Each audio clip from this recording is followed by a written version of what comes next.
Good afternoon, welcome to Money Tips. I'm going to talk about property and tax cuts and stamp duty today because the Chancellor of the Exchequer, Kwasi Kwarteng, has just cut stamp duty the day after the Bank of England raised interest rates to curb inflation and slow the economy down. They even said the economy in the UK is already in recession or may already be in recession.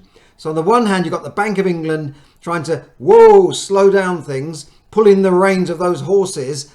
And on the other hand, you've got the Chancellor of the Exchequer trying to stimulate the economy, stimulate the housing market, cut taxes for individuals, cut taxes for higher rate taxpayers. He's abolished the highest rate tax of 45 pence in the pound and keep corporation tax lower all at the same time. So you've got the Bank of England trying to slow things down, the Chancellor trying to stimulate the economy and stimulate growth. Who is right? I don't know. The Bank of England is, of course, independent of the government, supposedly. So they have to do their own thing, which is controlling inflation. So let's talk about the stamp duty.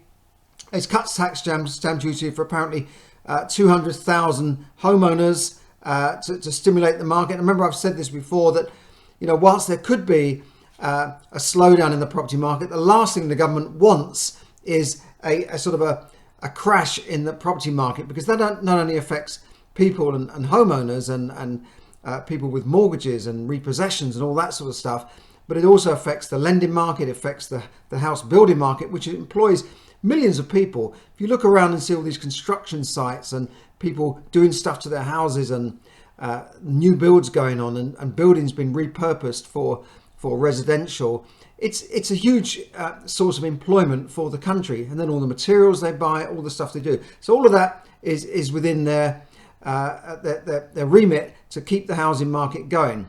A lot of people are saying that this will cause another bubble in the housing market because the reduction in stamp duty, which I'll cover in a second, might mean that people are starting to pay more and more for houses. Just going back to the interest rate rise, 0.5%. We thought it might be as high as 0.75%. They've raised the rate by 0.5%. And the Federal Reserve in the US raised their rates by 0.75%, putting more pressure on the pound. The city doesn't, and the money markets don't seem to like the pound at the moment. It's slid to 1.11 against the dollar. And I remember buying dollars with a pound for 1.80, nearly $2 to a pound almost. Now it's like almost $1 to a pound. So that's not good news. It means we're paying more for everything. It's increasing, adding to inflation because we're paying more for all our imports such as oil and gas and that sort of thing. So the new rate is now now 2.25% from 1.75%, and this could add almost £700 to an average mortgage of £183,000 or £57 a month to people who are in a variable rate mortgage. Not everyone is, of course. Most people are on fixed, but I want to talk about that in a second. Mortgage brokers are reporting that a lot of lenders already started pulling rates. There's longer delays. Inflation has dipped slightly, just below 10%, 9.9%. But how true is that? I don't know. Still at a 40-year high. I think, yes, they've got to control inflation, but I think the Chancellor is saying, no, we've got to spend money and get the economy moving. So how high will rates go? Well, the Monetary Policy Committee meets in just I think it's less than 2 weeks' time, because this meeting was delayed due to the Queen's period of mourning. So this should have been a week or so ago. So in a couple of weeks' time, they meet again. And some experts say they may raise interest rates again. It's unusual they do it 2 months in a row, but it could happen. But some independent thinkers are saying that rates could go as high as 4.5% by next year.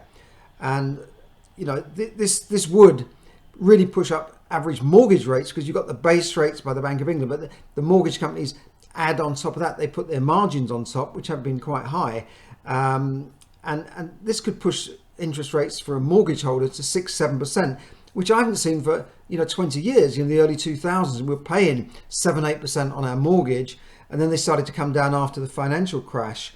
But if you're already in a fixed rate deal and you're factoring in higher interest rates in the future, now might be a time to either think about coming out of that, paying a penalty if you have to, paying an early redemption charge, and getting onto a longer term fixed rate deal.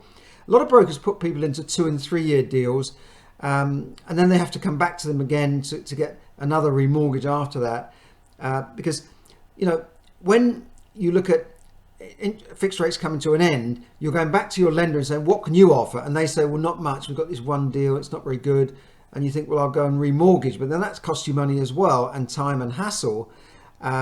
So that the lenders tend to incentivize new borrowers and really give their existing borrowers a bit of a raw deal. But then you might come up against calculating your income again, underwriting you as a person, and then you might not get the remortgage that you wanted, because now interest rates are higher.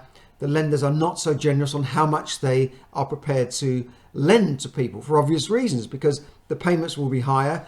If your income is not gone up accordingly, which it hasn't, then when mortgage rates have doubled already, people's incomes haven't doubled. So obviously the lenders are going to cut back on what they give out to people and how much mortgage they will give them. So that's going to be more difficult, and that could come about when you're coming to the end of your fixed rate next year. Interest rates have gone up again. The lender doesn't offer you very much. They say, well, we'll give you this rate, and it's not the most competitive rate. And then you try and look around the market, you might not be able to get it. You might not qualify anymore. Secondly, you may not even qualify for the fixed rate with that same lender. And they might say, well, no, all we can give you is the variable rate, even though it's higher, but they might underwrite you for just moving it on to another fixed rate. It's going to be a crazy situation. So I think with 10% inflation, a weak pound, interest rates are on an upward streak. They're on an upward trend. That's what I think. And buy-to-let yields will look very different now, because I can remember buy-to-let yields being quite a net yield. I mean, what you actually get in your pocket was almost negligent. You just thought, well, I don't care. I'm just about breaking even, and I'll rely on capital growth. Could we get back to that situation again? I don't know. Because if you look at a buy-to-let yield of 3 or 4%, and then you're paying 4 and 5% on your mortgage rate, is there much in there? Particularly when you're borrowing 80%, for instance. And that doesn't work out exactly like that, but I'm just giving you some of the figures. But property values in most areas are still going up. It's particularly in areas where people want to live, those popular areas, those houses with big gardens. I was listening to someone on the radio this morning saying that he's been trying for the last year or two to sell his property, become a cash buyer and move out a bit, get a place with a bit of land around it, not a huge farm or anything. And they were bidding on properties for 550,000. They put in a bid of 650,000. Somebody outbid them by £100,000. They paid £750,000 for a £550,000 house, perhaps because they've got cash, perhaps they've sold an expensive property somewhere else in London.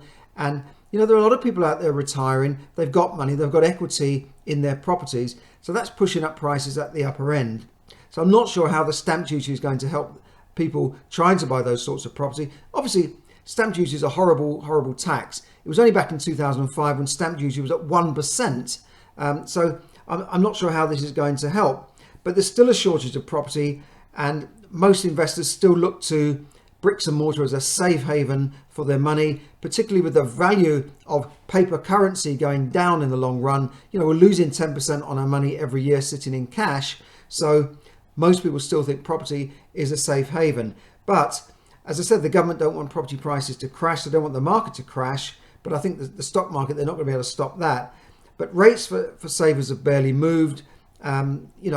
So people are still interested in property, and that's the way it is. Even if there would be a downturn, if you're getting an income from your buy-to-let investment, at least that's a lot more than you would get in the bank. Some savers are even turning to these funding property transactions through peer-to-peer lending platforms, where they'll say we'll do a peer-to-peer lending ISA and we'll give you 5 or 6%. It all looks good, but there's a lot of risk with that. And some are even lending directly to developers, 100% of the cost, give you 100% of everything. It's crazy lending, and some of these deals are going to come home to roost in a bad way. But just think of that. If you're lending your money to the bank, which you effectively are, you've got those bank guarantees. But if you cut out the bank and say, well, I'm going to not lend to the bank, I'm going to lend to the guy over there that wants to borrow from the bank and cut the bank out, cut out the middleman, and I'll keep all the profit. Yes, but if the guy over there defaults, you lose your money.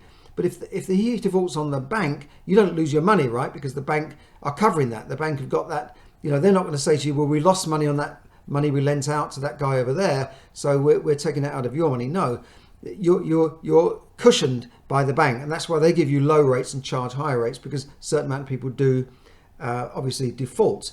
So let's go on here now. Stamp duty cut, thresholds raised from 125 to 250,000. By the way, if you like this sort of stuff that I'm giving you, please like, subscribe, share, get the content out to people. And if you stay to the end, I'm going to give you a little bit of a special offer.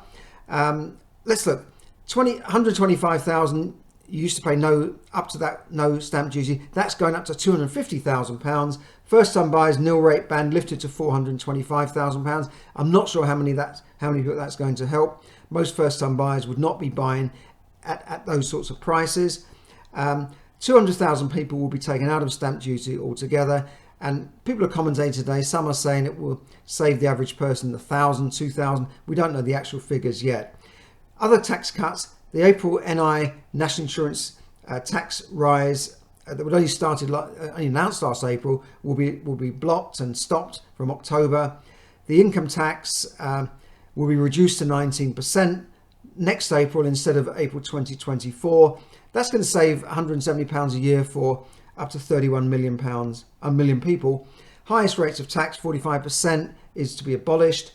All good news, right? But more money has effectively been printed, as you know, because all of this is adding to the national debt, deferring the payment on the national debt. The only way that's going to be paid is probably by printing money, because the other way to pay it would be by raising taxes, which the previous Chancellor Rishi Sunak wanted to do. That's all been ripped up, and the new guys come in, Kwasi Kwarteng, the ex-Etonian banker from Goldman Sachs, very clever guy.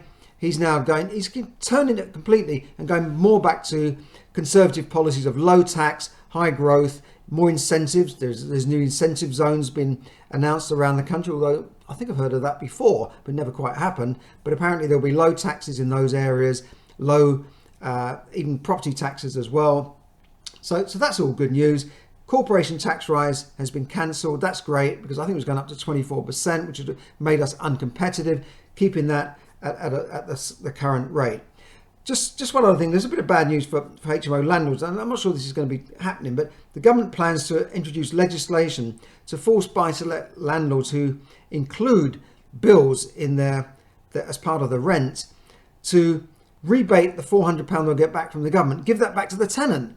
Now, I don't think that makes sense, because it's the landlord that's bearing the brunt of this gas and electricity price rises. We can't double our rent, but they're saying, no, if you've got a rebate from the government, you should give it back to the tenant who's not even paying the gas and electricity. Okay, indirectly they're paying it through their rent, but I don't know of any landlords who've gone and said to them, to their tenants, look, my gas and electricity bill has doubled to by £2,000, for instance. I'm going to put £2,000 on your rent, because it just wouldn't work. They couldn't do it. So I don't quite like that kind of legislation, which really clobbers landlords. And incidentally, there's no news in the budget regarding stamp duty for second home buyers. It didn't say anything about that. So it looks like buy-to-let investors and people who provide housing for the market, because the government won't build enough houses, are still being clobbered by higher rates of stamp duty. So there's some good news there, there's some bad news. Some people are critical about it. They're saying it's going to increase our borrowing, reduce the value of cash. I still feel safe in property, but I would just be careful about what you're buying at the moment, because some areas could suffer. Definitely the northeast seems to be booming. They've got big plans up in that northeast corridor, Tyne and Weir and all that sort of stuff. There's big plans up there. So, but you've just got to be careful. You've got to just know what you're doing and not get into too much trouble with borrowing, because I think with higher interest rates coming up, I've seen this before, you're going to see more people get into trouble, more companies and businesses getting into trouble as well. You could see more empty commercial properties. You could see more repossessions in the housing market, unfortunately. So, but then one man's bad news is somebody else's good news, and that could be good news if you're sitting on a bit of cash and want to buy. So a lot to think about. Look, all I want to say, this is now the time to get your finances in order, especially if you are struggling with the cost of living crisis, if you feel that you're earning money but you just don't know where it goes. Where does it all go? There's too much month left at the end of the money and all that sort of stuff. Then now is the time to really get your finances in order, because we are in for a rough ride, I still think, despite all this good news in the budget and all that. So we're still in for a rough ride. So do check out my free offer, which is an offer to give you a 30-minute free session with me on Zoom, and I call it the Wealth Discovery Accelerator Call, which is designed to see where you are now, where you want to be, and how you can get there, and whether or not I can help you get there and transform your finances for the better, so that you come out of the coming recession that the Bank of England have predicted, not only just surviving it, but thriving in a recession, because a lot of people make money during a recession. They just refuse to join it. But you've got to get your house in order, because it's not how much money you're making that counts, but how much money you keep. So do check that out. Click on the link in the description, and I will see you again. Take care. Bye for now. This is Charles Kelly, Money Tips. Bring your money tips to help you save, earn, invest, accumulate, and enjoy more money. Thanks very much.